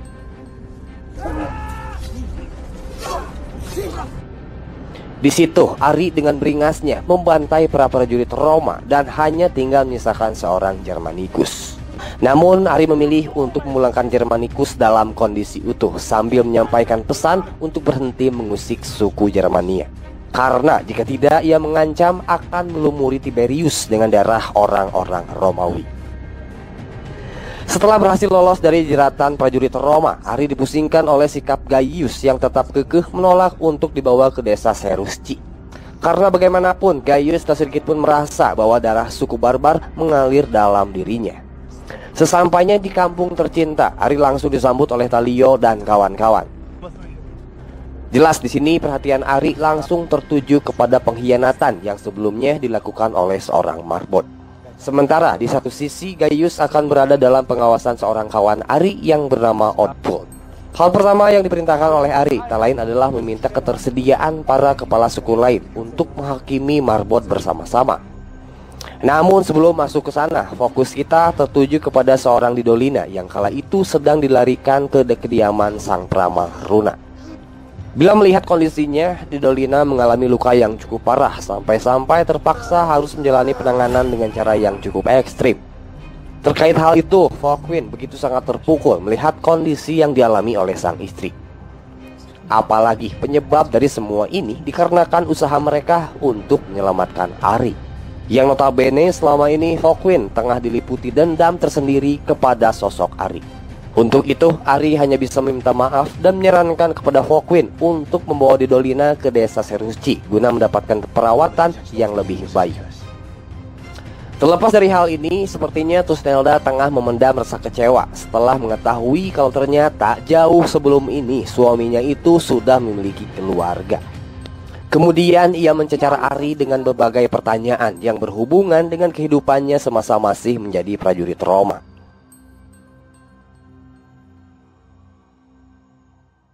Di sini, Ari hanya bisa jujur mengungkapkan kepada istrinya yang galak itu dengan berkata bahwa semua itu hanyalah masa lalu.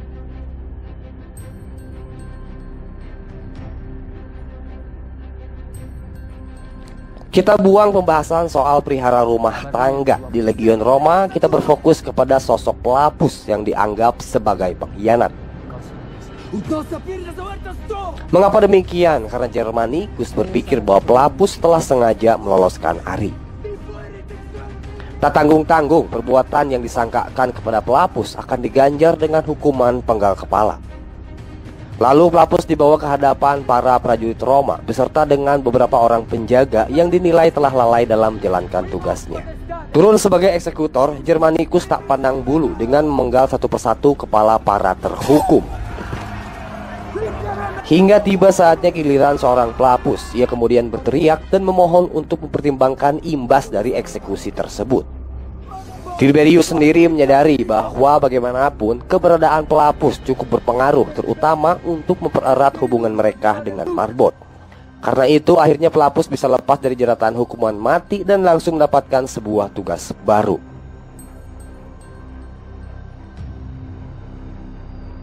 yakni mengirimkan hadiah berupa harta benda kepada marbot serta sebuah pesan yang tertera dalam surat, yang dimaksudkan untuk semakin memuluskan aliansi mereka.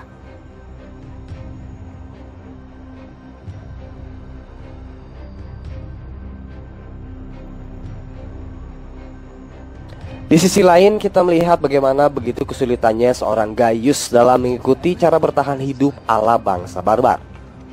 Hal ini bisa dibilang wajar karena selama ini ia hidup sebagai bangsa Roma yang memiliki peradaban jauh lebih modern daripada bangsa barbar. Pelan-pelan Gaius mulai melihat hal positif di balik hal ini, namun naasnya ketika tiba waktunya tidur, ia dipaksa oleh Odpul untuk tidur bersama dengan babi. Sementara itu, akhirnya Volkwin bisa sedikit berdamai dengan Ari. Terbukti dikala mereka berdua kembali terlihat ngobrol secara mendalam setelah sekian lama. Tapi hal ini tak semata-mata membuktikan bahwa Volkwin telah melupakan seluruh dendamnya kepada seorang Ari. Apapun yang kedepannya akan terjadi, Ari hanya bisa mengungkapkan bahwa suku Serusci tengah membutuhkan sosok pejuang seperti Volkwin. Di keesokan harinya, Tallio telah kembali dari desa-desa lain dengan membawa sebuah informasi penting. Bahwasanya sebagian besar kepala suku barbar terindikasi mendorong Marbod sebagai raja baru mereka setelah mereka hilang harapan dan menganggap penangkapan Ari merupakan pertanda dari dewa. Namun meskipun begitu, informasi tersebut tak sedikit pun menyurutkan keinginan Ari untuk membalas perbuatan seorang Marbod.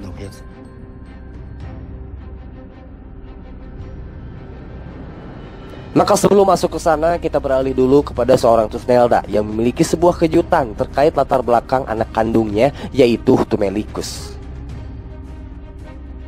Sebagaimana kita tahu, hubungan antara Ari dan Thusnelda telah menghasilkan seorang buah hati yang dinamai Thumelicus. Nah, yang membuat kita terkejut, ternyata ayah biologis Thumelicus bukanlah Ari, melainkan Focwin. Karena seperti yang diketahui, sebelum merajut pernikahan bersama Ari, Thusnelda lama berpacaran bersama Focwin. Dan Thusnelda sendiri meyakini hal ini setelah diberitahu oleh sang Prama Runa. Sementara hingga kini Thusnelda menutup rapat-rapat hal tersebut agar tak diketahui oleh sang suami. Kemudian kita pindah ke desa Marcomanni, tempat di mana Marbod berkuasa. Singkat cerita, Ari bersama rombongan telah sampai di sana sehubungan dengan keinginannya untuk memberikan pelajaran kepada Marbod. Sontak melihat Ari yang pebelekek, Marbod langsung paham apa maksud dari kedatangannya. Tak ada cara lain yang lebih cocok selain melakukan pertarungan untuk menentukan siapa yang paling layak memiliki titel sebagai raja. Masing-masing telah siap dengan senjata di kedua tangannya. Lalu pedang pun dihuluskan, saling jual beli serangan sementara pertarungan berjalan imbang. Selanjutnya, Ari terlihat begitu kewalahan dalam menghalau serangan yang dilayangkan oleh Marbod. Sementara di kursi penonton, kedua belah kubu mulai menyiapkan senjata, berjaga-jaga bila mana situasi mulai memanas. Di sisi lain, akhirnya Ari bisa dijatuhkan, namun hal inilah yang sekaligus menjadi momen untuk membalikan keadaan. Dengan melemparkan arang panas, kemudian Marbod tersungkur, tinggal bagaimana Ari memilih cara yang paling pas untuk menghabisi sang lawan.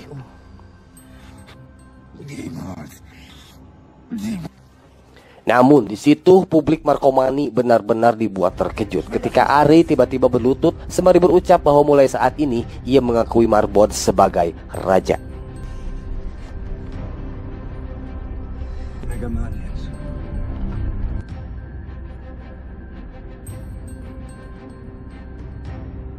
Hal sebelum itu, Ari telah berjanji akan memberikan konsekuensi atas apa yang sebelumnya diperbuat oleh Marbod. Menurut penuturan Ari, hal ini dilakukan semata-mata karena ia telah kehilangan akal dan sudah tak tahu lagi harus berbuat apa. Mungkin dengan memilih Marbod sebagai raja, Ari berharap perang antara mereka dengan Roma akan berakhir tanpa harus melecut peperangan. Dengan begitu, otomatis perseteruan antara kedua tokoh besar suku Germania tersebut telah berakhir. Kini mereka bersama-sama menuju desa suku Cherusci karena tak lama lagi pertemuan antar kepala suku akan tersaji. Nah, di waktu yang bersamaan, Flaccus yang sedang menjalankan misi dari Tiberius tak henti mengintai iring-iringan Marbod dan kawan-kawan. Baru sesampainya di desa suku Cherusci, keberadaan Flaccus akhirnya diketahui dan langsung menjadi pusat perhatian. Beruntung di situ Flaccus lolos dari amukan massa setelah Marbod menengahi situasi.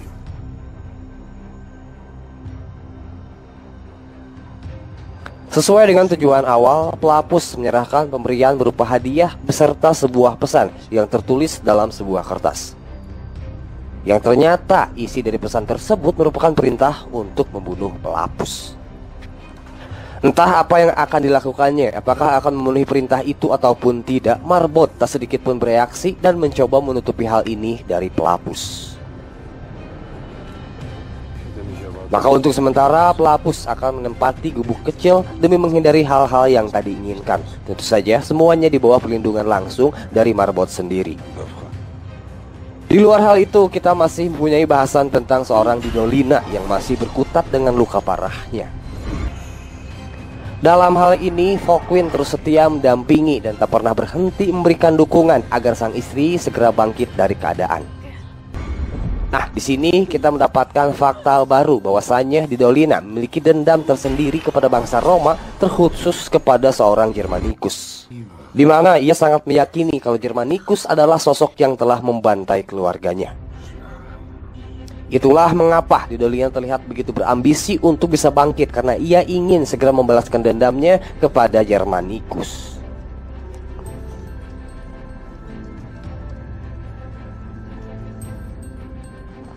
Terlepas dari itu semua, saat ini Fockwin masih kepikiran soal perkataan Thusnelda yang memberitahu bahwa sebenarnya ia adalah ayah kandung Tumelicus. Lantas mengapa ia tak bisa berhenti memikirkan hal ini, seakan merasa bahwa dirinya terbebani. Jadi 1 tahun yang lalu, sebelum perang melawan Roma, Fockwin pernah melakukan perjanjian atau pengorbanan kepada dewa dengan mengorbankan anak sulung. Meski saat itu anak sulungnya belum lahir, Fockwin bersedia menerima konsekuensi demi kemenangan atas bangsa Roma. Karena hal itulah, Fockwin ingin mencabut dan menarik kembali sumpahnya tersebut dengan mengorbankan nyawanya sendiri. Kita kembali berfokus kepada seorang pelapus yang kala itu baru saja dihampiri oleh Marbod. Pada awalnya pembicaraan mereka berjalan baik-baik saja, di mana Marbod menawarkan kepada pelapus untuk meninggalkan Roma dan memiliki pemukiman di daratan Jerman. Akan tetapi tiba-tiba Marbod yang awalnya tenang berubah jadi sosok ganas setelah pelapus menolak tawaran yang diberikan oleh dirinya. Dan bahkan di situ pelapus langsung diikat sebelum nantinya akan dieksekusi.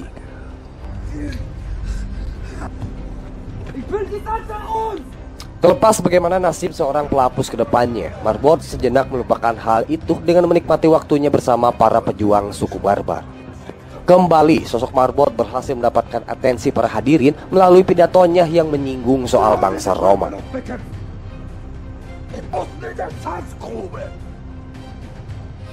Di saat yang bersamaan, Gaius yang kita tahu memiliki kedekatan tersendiri dengan sang paman menyadari adanya wabah bahaya yang sedang mengintai pamannya tersebut. Benar, setelah diperiksa, ia melihat sang paman dalam kondisi terikat dan sedang membutuhkan bantuan. Tak berselang lama, pelapus kembali dihampiri oleh Marbod yang kini datang dalam kondisi mabuk sekaligus ambekan. Sembari menunjukkan surat pemberian Tiberius, Marbod mengungkapkan alasan mengapa pelapus diperlakukan layaknya demikian. Nah, tanpa sepengetahuan Marbod, ternyata pelapus telah melepaskan ikatannya dan siap menghantam Marbod dengan sebuah benda tumpul. Kemudian di momen yang tepat, pelapus bereaksi dengan cepat sehingga membuat Marbod tersungkur dan tak sadarkan diri.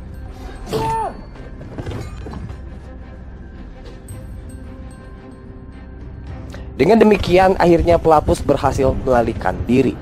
Dan setelah melalui perjalanan yang cukup panjang, ia tiba di sebuah rumah bordil, di mana tempat itu biasa dikunjungi oleh prajurit-prajurit Roma termasuk Germanicus.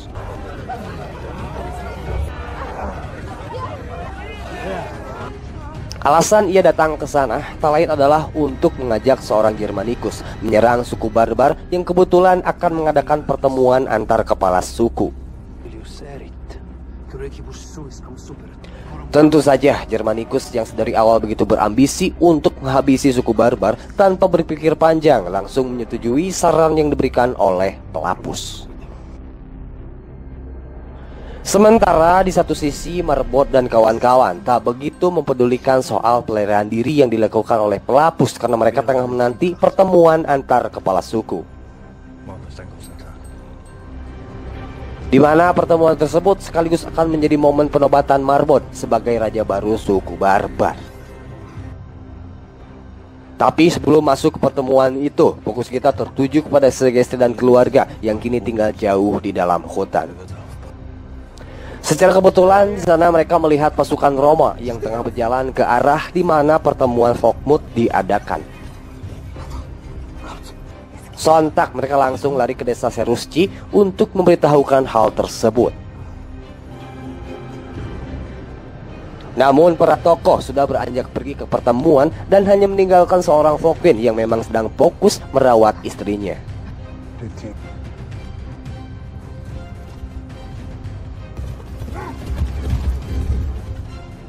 Ngomong-ngomong soal Folkmoot, kini para kepala suku terlihat sudah memenuhi pertemuan dan siap menobatkan Marbod sebagai raja baru mereka. Ari sebagai tokoh penting membuka dan berpidato dengan menyinggung soal prinsip Marbod yang memilih tunduk kepada bangsa Roma. Meski tak sepenuhnya sependapat dengan hal tersebut, Ari mengemukakan alasannya bahwa ia hanya berusaha menghindari permusuhan antar sesama untuk mempertegas begitu pentingnya rasa percaya. Ia berharap hal ini dapat diikuti oleh para pemimpin lain dan mudah-mudahan persatuan dalam satu nama dapat terrealisasi. Nah, setelah pidato yang disampaikan Ari, Marbod bersiap-siap menerima penobatan raja. Lalu tak lama kemudian, semua yang ada di sana benar-benar dibuat ruas ketika salah seorang kepala suku tertembak oleh sebuah anak panah di bagian matanya. Seketika mereka dikepung oleh Germanicus dan pasukannya yang berdiri dari dua arah sekaligus.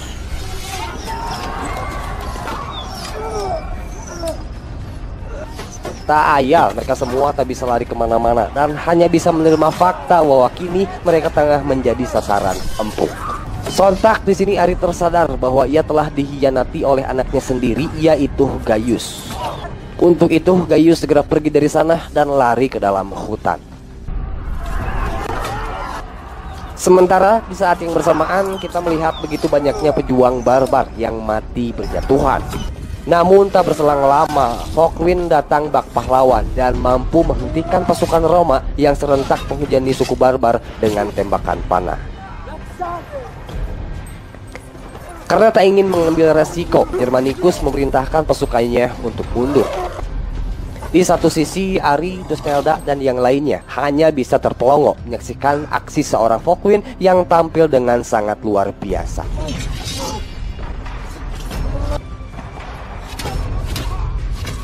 Karena kalau bukan jasa seorang Folkwind, bukan tidak mungkin mereka hanya akan menjadi sasaran empuk pasukan Roma.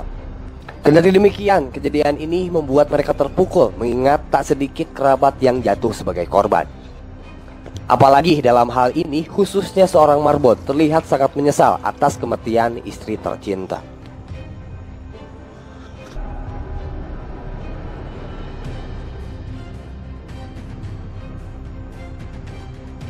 Berbanding terbalik dengan apa yang dirasakan oleh suku barbar, Germanicus pulang ke kamp Roma dengan penuh kebanggaan atas pencapaiannya tersebut.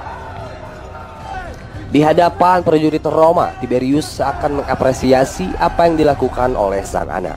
Padahal di belakang, ia mengutuk perbuatan anaknya tersebut. Mengapa demikian? Karena ia sadar bahwa hal ini hanyalah akan memicu peperangan yang akan jauh lebih besar. Maka atas kemarahannya itu, ia kembali menjebloskan Flaccus ke dalam penjara.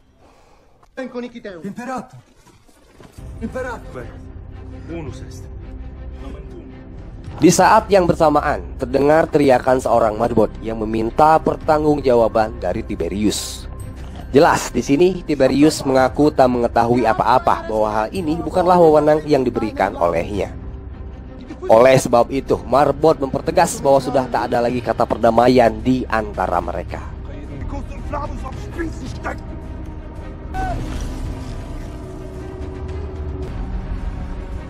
Seraya dengan pernyataan Marbod di kubu suku barbar lainnya, Ari kini tak mempunyai pilihan lagi selain memerangi legiun Roma dalam waktu dekat. Karena jika ditunda-tunda, ia khawatir pasukan Roma malah bertambah dan malah membuat mereka semakin kalah jumlah. Satu-satunya harapan mereka di sini adalah pasukan Marcomanni, pasukannya Marbod yang memiliki jumlah sekitar 70.000 personil. Namun masalahnya saat ini mereka terpaut jarak yang cukup jauh sehingga mau tak mau harus disusul terlebih dahulu. Untuk sampai ke desa Marcomanni, mereka membutuhkan waktu setidaknya kurang lebih 4 hari. Nah, di sini hanya Folkwind yang mengetahui jalan pintas untuk sampai ke sana. Meski awalnya menolak, Folkwind akhirnya bersedia karena ternyata ia telah ditinggal kabur oleh Didolina tanpa meninggalkan pesan apapun. Seperginya Folkwind beserta Tusnelda, Ari dan Talio mengintai markas musuh dari kejauhan, setidaknya untuk mencari cara yang paling tepat bagaimana mereka akan menyerang. Sepulangnya dari sana, Ari akhirnya berbincang bersama Marbot yang memintanya untuk berjanji menghabisi bangsa Roma bersama-sama. Sementara di tempat lain di Dolina yang sebelumnya tiba-tiba menghilang, kini tengah menyamar sebagai seorang pelayan seks di rumah bordil, tempat yang biasa dikunjungi oleh para prajurit Roma. Karena semuanya sudah diatur, di Dolina akhirnya bisa merangsang masuk dan mendapat giliran untuk melayani seorang Germanicus.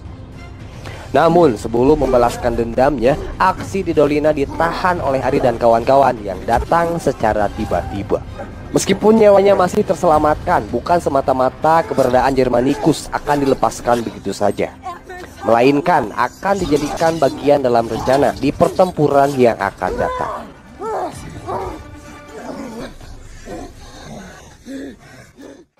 Di tempat lain, kita melihat seorang Gaius yang terlihat sedang tersesat tanpa mengetahui arah dan tujuan.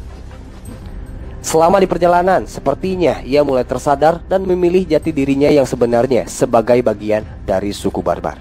Tapi bukan itu yang menjadi poin pentingnya, karena secara kebetulan ia melihat bagaimana banyaknya pasukan Roma yang sedang melintasi jalur perairan. Tak sampai di situ, ia kemudian berpas-pasan dengan Tusnelda dan Volkwin yang juga sedang dalam perjalanan menuju Marcomanni. Maka tanpa panjang lebar, Gaius memberitahukan apa yang sebelumnya ia lihat. Dan benar saja, pasukan Roma datang dalam jumlah besar sehubungan dengan panggilan Tiberius yang sedang mengumpulkan kekuatan.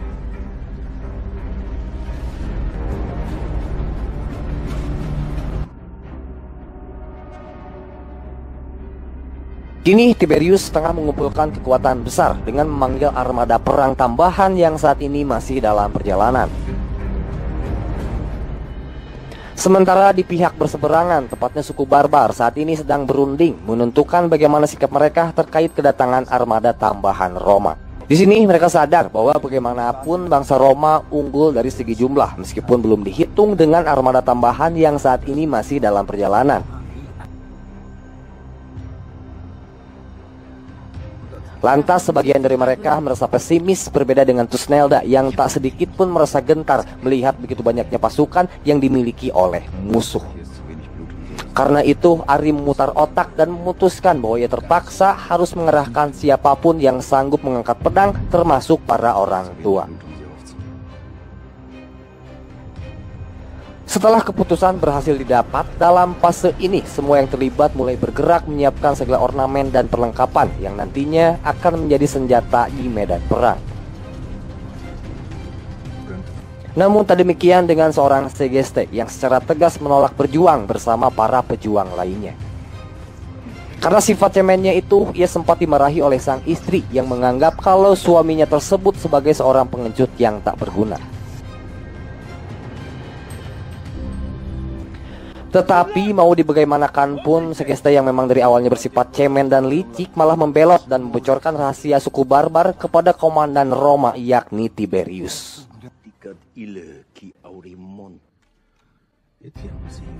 Setelah mengetahui kalau suku barbar akan melakukan penyerangan di keesokan harinya, Tiberius menyiapkan segala antisipasi dan segera menggandakan kekuatan di sektor pertahanan.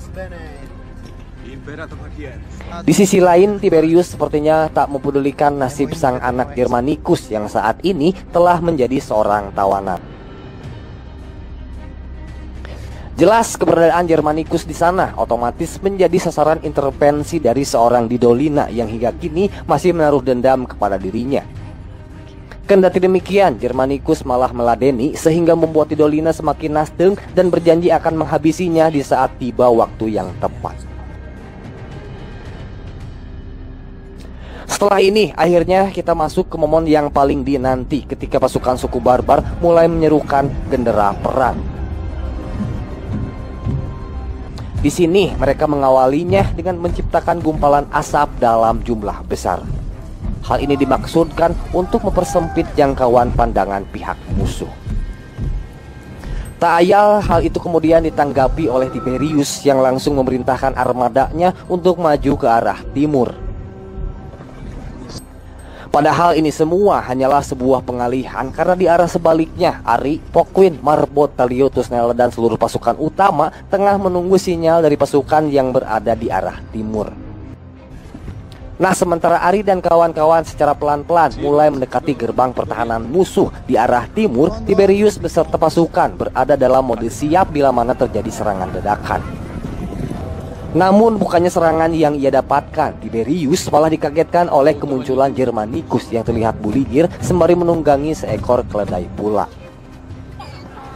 Seraya terdengarnya gelak tawa pasukan Roma, Germanicus segera dibawa masuk dan langsung memberitahu soal jebakan yang disiapkan pihak musuh. Benar saja, di sisi sebaliknya, Focwin, Palio, dan garda pasukan depan telah berhasil merangsak masuk ke pertahanan Roma, tinggal bagaimana mereka mampu membuka gerbang utama. Sementara di belakang, menyisakan kontingen-kontingen penting seperti Ari, Marbot, Tusnelda, dan seluruh sisa pasukan yang kini mulai bergerak maju dan menunggu gerbang utama terbuka. Berhubung di sana pasukan Roma masih belum terkumpul sepenuhnya, baik yang berada di dalam maupun yang di luar, pasukan barbar saling berjibaku untuk bisa membuka gerbang. Baru bersamaan dengan terkumpulnya pasukan Roma yang lari dan kembali dari arah timur, akhirnya gerbang tersebut terbuka dan disitulah kontak besar pertama terjadi.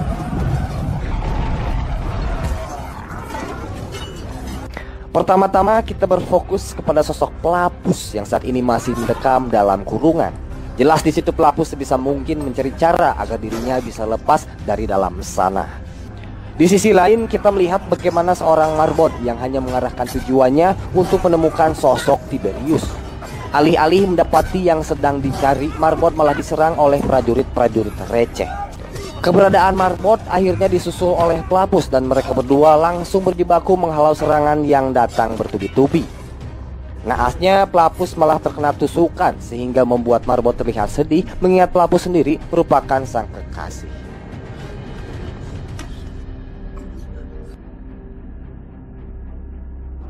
Sementara Marbot berkutat dengan kematian Pelapus, trio macan yakni Ari, Tusnelda, dan tentunya Focwin akhirnya bertarung secara bersamaan, di mana hal ini merupakan yang terjadi untuk pertama kalinya. Setelah di pertempuran sebelumnya mereka terhalangi oleh keegoisan masing-masing.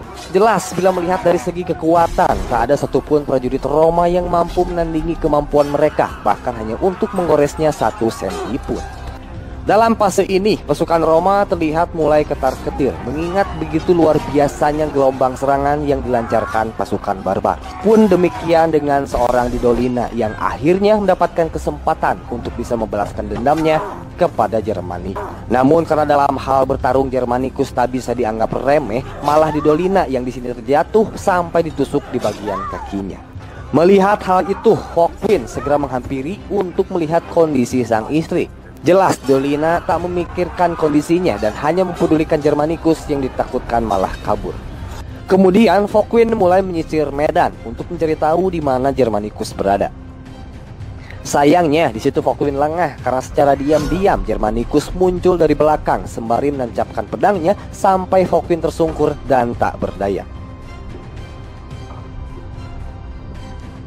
Kendati demikian, sampai di titik ini Roma tengah berada di ambang kekalahan. Namun fokus kita masih terpaku kepada seorang Focwin yang sebentar lagi akan menerima ajalnya. Ari yang melihat kondisi sahabatnya tersebut jelas merasa terpukul dan mencoba mengajak Focwin untuk berkomunikasi. Tak hanya menyampaikan rasa sayangnya sebagai seorang sahabat, di detik akhir masa hidupnya itu, Focwin meminta agar Ari berjanji untuk menjaga anak sulungnya, yaitu Tumelicus, layaknya menyayangi anaknya sendiri. Hal ini diungkapkan sekaligus untuk memberitahu kalau sebenarnya Tumelicus bukanlah anak kandung Ari, melainkan anak dirinya. Mendengar ucapan Focwin, Ari terkejut sekaligus tak percaya, namun di situ ia hanya bisa menuruti perkataan sahabatnya tersebut. Seiring dengan kematian Focwin, Tusnelda muncul dan otomatis merasa terpukul sama halnya dengan apa yang dirasakan oleh Ari. Di saat yang bersamaan, perang telah dimenangkan oleh suku barbar, ditandai dengan begitu hancurnya camp Roma yang dari atas terlihat hancur tak karuan. Seiring dengan kekalahan mereka, pasukan Roma yang masih berada di dalam lari terbirit-birit. Sementara pasukan tambahan yang baru saja tiba malah memutar balik haluan dan tak jadi turun ke medan perang. Hal itu rupanya keputusan yang dipilih langsung oleh Tiberius, karena di sini Tiberius tak ingin mengambil resiko.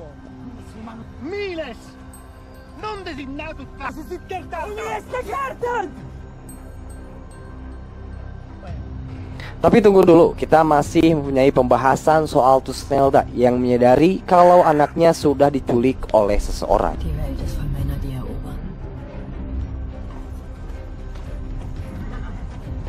Benar saja, setelah melakukan pencarian, ia melihat dengan kedua matanya sendiri kalau Segeste tengah menyerahkan Tumelikus kepada Tiberius. Tentunya hal ini merupakan buah dari perbuatan seorang Segeste yang rela mengorbankan cucunya tersebut demi kepentingannya sendiri. Seketika Thusnelda hanya bisa terdiam melihat anaknya itu tengah berada di pangkuan seseorang dari bangsa Roma. Apalagi ia mengetahui kalau Tumelikus akan dibawa ke Roma dan akan dibesarkan di sana. Sisi lain dari hal itu, Segeste termasuk istrinya akhirnya harus menanggung akibatnya ketika kepalanya ditebas oleh prajurit Roma. Dan setelahnya, Tiberius memutuskan untuk menyertakan dan membawa Thusnelda karena ia berpikir keberadaannya mungkin akan dibutuhkan. Maka dengan demikian, Barbarian season kedua berakhir sampai di sini.